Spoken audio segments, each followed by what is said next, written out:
Здравейте, зрители на Опознай БГ!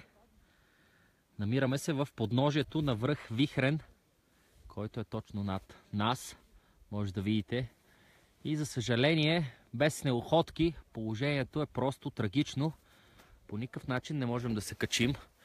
Опитваме се, може би, от около час да преминем, но не става. Може би от другата част, от северната част, ще бъде малко по-възможно, но по туристическия маршрут е почти непроходимо. Но може да видите Пирин планина. Да. Това не е Швейцария. Това не са австрийските Алпи. Това е България. Опознай БГ. Ето горе има други двама колеги алпинисти, които се опитват да се спуснат и да видим какво ще стане. Ето го единият колега, вече успя. Може да забележите къде с котки, снегоходки и ходенето отново е адски трудно. Ето сега ще направи спускане, дано да се види.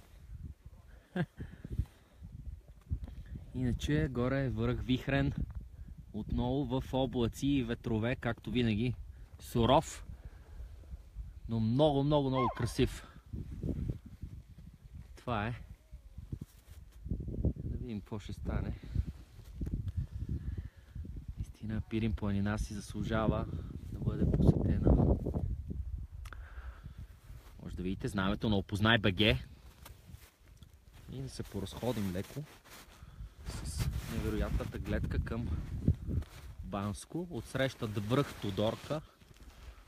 Може би сте усетили как затънах за пореден път до колене. Това е връх Тодорка. Там се виждат и пистите на Банско. Малко по-надолу е и хижа Вихрен. Може да се види в далечината.